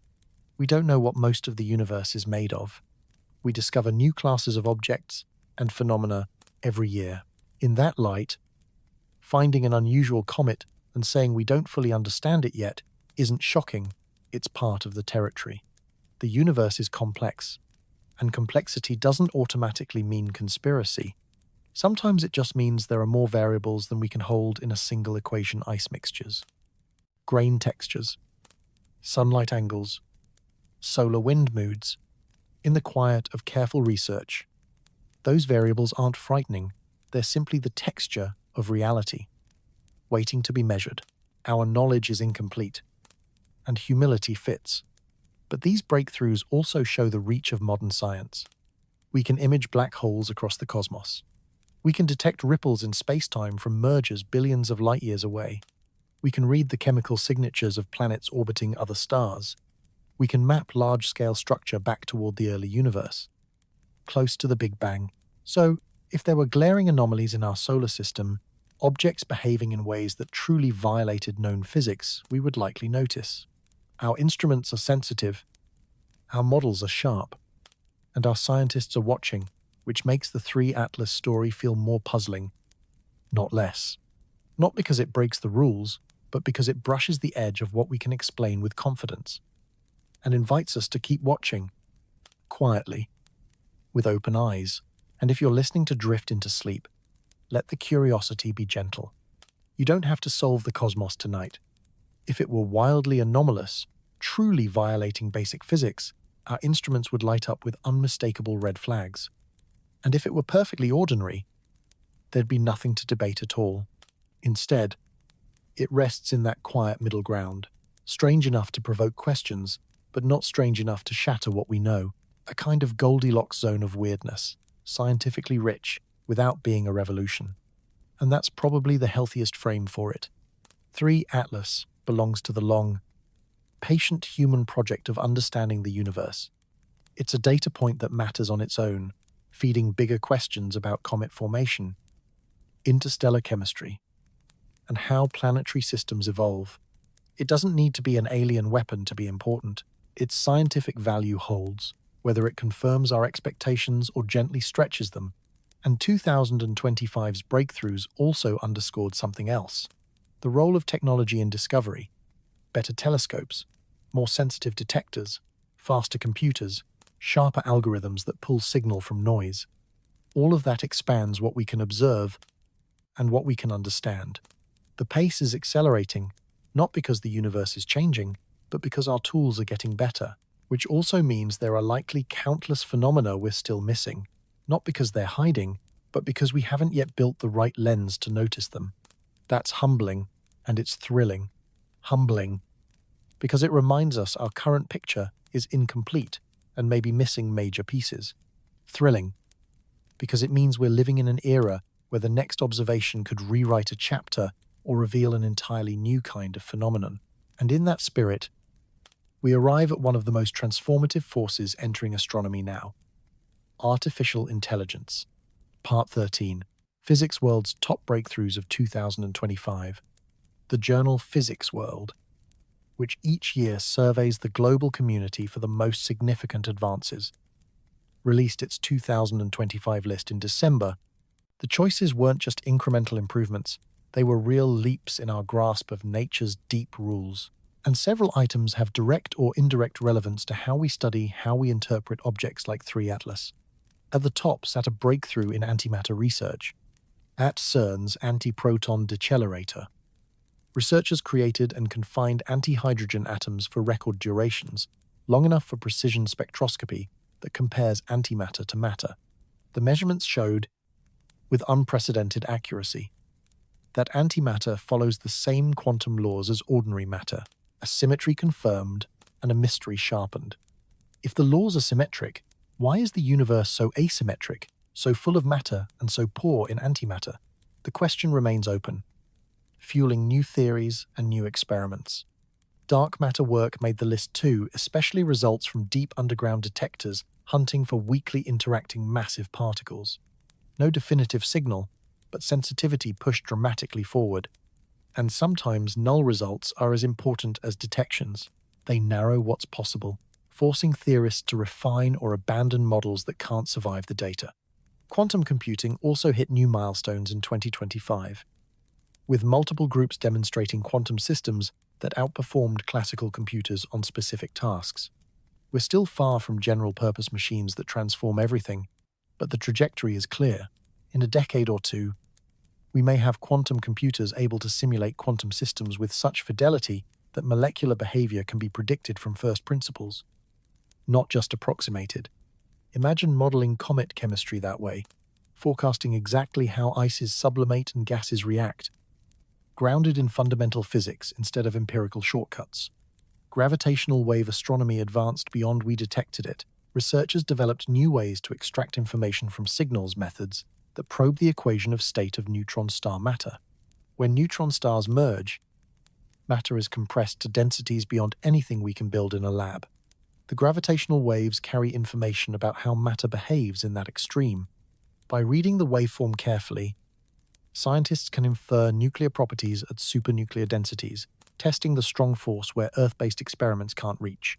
High-energy particle physics contributed to, at the Large Hadron Collider, experiments refined measurements of the Higgs boson's properties, searching for even tiny deviations from standard model predictions. So far, the Higgs behaves exactly as expected, reassuring and maddening. Reassuring, because our theories work. Frustrating, because we know the standard model is incomplete, and we're hungry for new phenomena to point the way. Materials physics also saw striking progress toward room temperature superconductivity. Earlier claims in this area have been controversial, even retracted, but 2025's results appeared more robust. Multiple labs reported superconductivity at temperatures approaching room temperature in engineered materials under high pressure. Practical applications remain distant, but the physics is electrifying. If we ever learn to do this at ambient conditions, it could reshape energy transmission and storage on a civilizational scale. Neutrino physics made the list as well, with improved measurements of neutrino oscillation parameters. Neutrinos, those ghost-like particles, come in 3 flavors. As they travel, they oscillate between flavors in ways that depend on mass differences and mixing angles. Precision measurements constrain those parameters, essential for particle physics and cosmology. Some theories even suggest neutrinos might behave differently through different materials or gravitational fields, hinting at windows into new physics. If those hints ever harden into evidence, plasma physics pushed closer to fusion milestones, better confinement, improved heating techniques, narrowing the gap toward net gain. We're not fully at break-even yet, but the direction is steady. Fusion remains one of humanity's clearest hopes for abundant, clean energy in the centuries ahead. If we think about long-term survival, whether the stress comes from scarcity, from harsh environments, or from existential uncertainty, mastering fusion is not a luxury. It's foundational. And all these breakthroughs share a single thread. They push the boundaries of what we know about nature's laws. They test theories in regimes we couldn't access before, discover unexpected phenomena, and sometimes confirm our models work better than we dared to hope. This is science in motion. Propose, test, refine, or replace. So why does this matter for 3 Atlas? Because whether a comet is natural or artificial ultimately comes down to physics. If it were artificial, it would still have to operate within physical constraints we may not fully recognize, but it cannot violate conservation laws. Thermodynamics, quantum mechanics, or relativity. No technology, no matter how advanced, gets to cheat the universe. So the better we understand physics, the better we can distinguish the plausible from the incoherent. If someone claims 3I Atlas is propelled by anti-gravity, general relativity gives us no meaningful place to put that. If someone claims faster than light communication, special relativity becomes a hard boundary. If someone claims infinite energy from vacuum fluctuations, thermodynamics stands like a locked door. Physics provides guardrails for speculation, lines beyond which ideas aren't just unlikely, they stop making sense. The 2025 list also reminds us that science is cumulative and collaborative. No single experiment delivers complete understanding. Thousands of researchers, across diverse fields, slowly assemble a clearer picture piece by piece. Antimatter work informs cosmology. Neutrino data constrains particle models. Gravitational waves test relativity. Materials advances enable better detectors. It's all connected. And inside that larger project, 3I, Atlas is one thread, not the whole tapestry, but part of it. Studying it teaches us about stellar system formation, interstellar chemistry, comet physics, and orbital dynamics. Even if, in hindsight, it turns out to be entirely natural and not especially dramatic, the act of studying it still yields knowledge worth having. That's how science works. Sometimes the investigation is more valuable than the final label. But while physicists test laws in labs and with detectors, astronomers also watch cosmic events that dwarf anything we can recreate on Earth. One such event, captured in startling clarity in 2025, offers a natural analogy to the very scenario that makes 3 Atlas feel frightening: asteroid collisions and chaos. Part 14. Hubble watches asteroid collisions around another star. In February 2025, the Hubble team released images that looked like they belonged in a disaster film. The target was Fomalhaut, a young, bright star about 25 light-years away.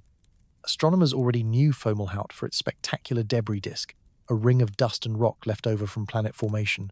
Past observations hinted at structure clumps, gaps, asymmetries, signs that unseen planets might be sculpting the disk through gravity. But the new Hubble images showed something more dramatic, what looked like the aftermath of massive asteroid collisions. Bright dust clouds appeared where none had been seen before, interpreted as plumes from recent impacts. Follow-up tracked their evolution over months, expanding and dispersing exactly as collision debris should. The energy implied by those clouds suggested bodies hundreds of kilometers across, colliding at orbital speeds. Why is this happening around Fomalhaut? Because it's young, perhaps only a few 100 million years old. At that age, planetary systems are still clearing debris. Planets may still migrate, orbits may still settle. Asteroids and comets are still abundant, collisions frequent.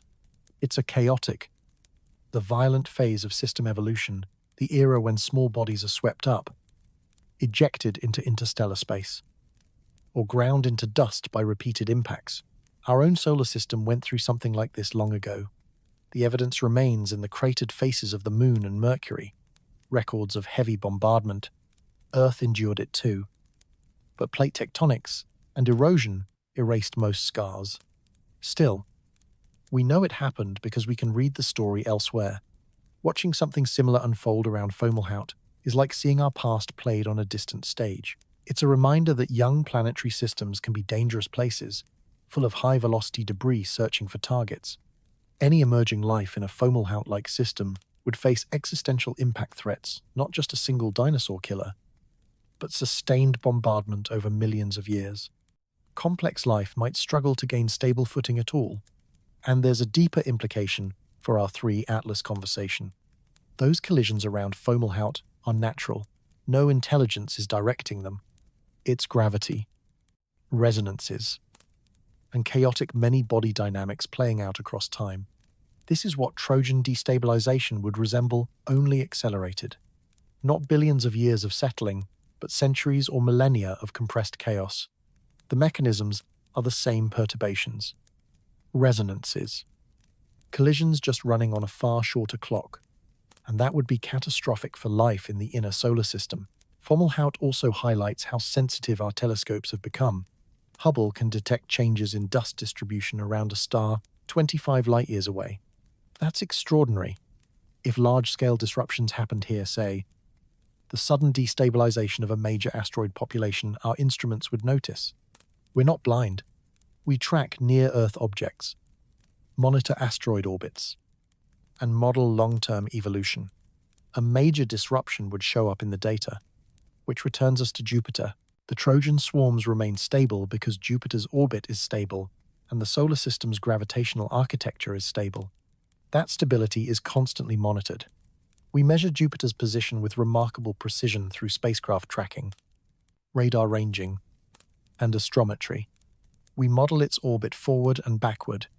If something were actively perturbing Jupiter now, we would see discrepancies between observation and prediction. So far, nothing. Jupiter is where it should be, when it should be there. The Trojans remain parked at their Lagrange points, quiet and corralled. There's no sign of destabilization underway. But, and this is the uncomfortable part, we're best at monitoring the present. If a change were designed to unfold slowly, over decades or centuries, it might not announce itself immediately. Orbital perturbations can accumulate, small nudges adding up into meaningful shifts. By the time we notice the shift was large enough to matter, action might be difficult. This is the challenge of long-horizon risks. Our monitoring excels at imminent threats, an asteroid on a collision course, a solar storm, events on days to years timescales. But threats that unfold across centuries are harder to diagnose early, simply because our precision record hasn't existed for centuries. We have perhaps 50 years of truly excellent orbital data for the outer planets. That's a blink. So the Fomalhaut images serve as reassurance and warning. Reassurance, because chaos can be natural, observable, and explainable without sinister intent. Warning, because they show what chaos looks like at scale and how quickly stability can change when conditions shift. They remind us the universe is dynamic. Stars, planets, asteroids, everything moves, everything interacts. The stability we enjoy is a snapshot, not a permanent guarantee, over millions or billions of years. Change is inevitable, and some changes can be catastrophic. Whether those changes are natural or artificially induced can almost become secondary. The vulnerability exists either way, which is why the final piece of this puzzle isn't only about what might threaten us, it's about how we look for threats, how we search, how we classify, how we notice. Because in 2025, our scanning tools took a major step forward, not just with bigger mirrors, but with smarter eyes. Part 15, AI in Astronomy. A new lens on cosmic events. Imagine you're an astronomer tasked with monitoring the sky for the unusual. A century ago, you'd do it by eye, comparing photographic plates, hunting for a moving dot, a new glimmer, a shift in brightness. It was slow, exhausting, limited by human attention. You could only examine a sliver of the sky in detail. Today, automated surveys photograph huge fractions of the sky every few nights. Facilities like the Zwicky Transient Facility and the upcoming Vera-C Rubin Observatory generate torrents of data, terabytes nightly, capturing billions of stars, galaxies, and small bodies. No human can review it all, but machine learning systems can. In 2025, major advances arrived in AI-driven astronomical analysis. Neural networks learn to identify transient events, supernovae, variable stars, occultations, asteroids at accuracy that matches or exceeds human experts. They sift through millions of images and flag what deserves human follow-up in near real time. But the deeper shift came when AI began noticing patterns humans weren't even searching for. A team published results in August showing their model had identified a new class of variable star by clustering light curves into groups that didn't match established categories. Human astronomers checked the candidates and confirmed they really did behave differently. The AI hadn't been instructed to look for that class. It emerged from unsupervised learning structure discovered without a script. And that opens intriguing possibilities for objects like 3 Atlas. Traditional comet analysis relies on models built from decades of observations, models that assume certain behaviors, then look for deviations. But what if there are patterns we're not testing simply because we never thought to ask? AI can spot outliers that don't fit our predefined boxes, true statistical misfits that might slip through classic methods. In September, researchers demonstrated this. By applying machine learning to asteroid tracking data, the AI found a set of objects whose orbits looked normal individually, but collectively formed a cluster suggestive of shared origin. Follow-up showed those asteroids likely came from the same ancient breakup event fragments scattered into different paths. The data existed all along. Humans just hadn't connected the dots. Could similar techniques be applied to 3 Atlas? Yes. Feed an AI all available data on interstellar visitors, solar system comets, and asteroids. Let it learn the parameter space of natural behavior, then ask where 3I Atlas lands. If the model flags it as anomalous, that wouldn't prove artificiality, but it would show where to focus deeper investigation. The challenge is training data. We have very few confirmed interstellar objects: Oumuamua, Dvi, Borisov, 3I, Atlas, perhaps a small handful unconfirmed. That's not enough for strong population statistics. An AI trained on such a tiny sample risks overfitting, finding patterns in noise. You need large samples to distinguish genuine outliers from natural variation. But AI's value isn't limited to classification. It's also accelerating simulation and modeling. Traditional dynamical simulations of solar system evolution can take days or weeks of supercomputer time. With machine learning surrogate models, you can train a network to approximate simulation outcomes, then query it millions of times to explore parameter space. What once took weeks can shrink to hours.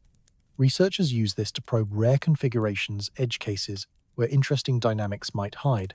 Could there be resonances that make the Trojan swarms more fragile than we assume? Could tiny perturbations cascade into bigger instabilities through mechanisms we haven't fully mapped? AI-accelerated exploration lets you brute force those questions, testing thousands, even millions, of scenarios.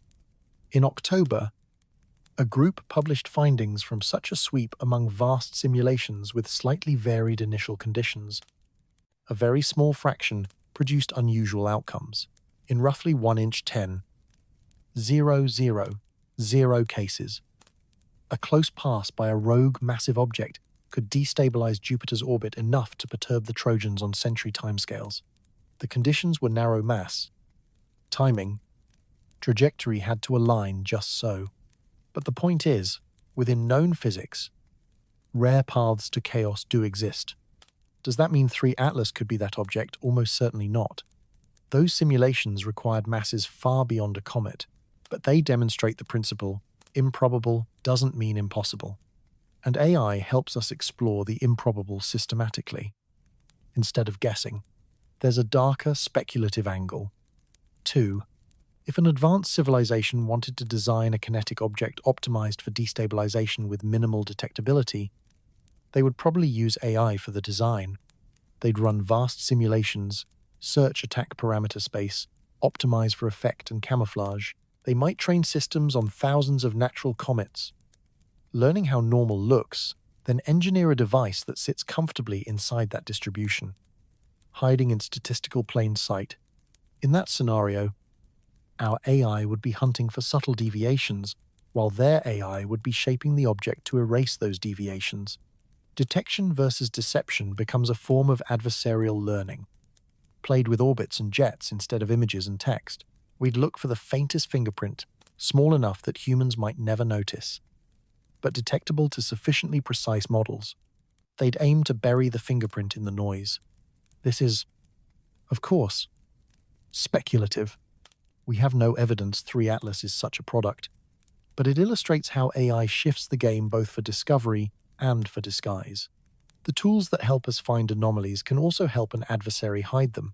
The optimistic view is that AI extends human reach, processing more data, exploring more possibilities, revealing connections we'd otherwise miss. Astronomy is embracing these tools because they accelerate discovery and sharpen understanding. Each year, the models improve, more robust, more capable of wrestling with real-world messiness. But AI introduces new failure modes. Models can inherit bias from training data, become confidently wrong, and remain vulnerable to adversarial inputs. An AI trained to recognize natural comets might confidently label a disguised artificial object as natural if it was engineered to fool the classifier. So we need human oversight, human skepticism, human judgment in the loop. And that brings us full circle, back to uncertainty, back to questions, back to a cosmic mystery that sits where known science meets unknowable intent. 3 Atlas remains an enigma, unusual enough to merit attention, normal enough to resist clean conclusions. The science says comet. The philosophy whispers weapon. The data, for now, refuses to resolve the tension. And maybe that's the most honest place to stand, not in certainty, but in measured humility. We're watching an interstellar visitor pass through, measuring what we can, modeling what we must, and acknowledging the edges of our knowledge. We're doing the best science available with the best tools we have, while staying open to the possibility that something important could be missed. Because that's the human condition, isn't it? We navigate uncertainty with incomplete information. We make decisions that matter using probabilities, not guarantees. We tell ourselves stories to hold the unknown at a distance and to make it feel shaped, readable, survivable. We oscillate between hope and fear, curiosity and caution, wanting to believe we're safe while sensing we might not be. 3 Atlas will leave our solar system eventually, slipping back into the interstellar dark from which it came. Whether it's a harbinger of chaos or simply another ice and rock traveler drifting by chance, we may never know with perfect certainty. But we'll keep watching, keep measuring, keep asking, because that is what we do. We are the species that looks up and wonders, even when the answer might frighten us, especially then. The forest is dark, but we are learning to see in the dark. And every observation, every careful analysis brings us a little closer to knowing whether we're alone among the trees or whether something is watching from the shadows, patient, silent, waiting for the moment to strike.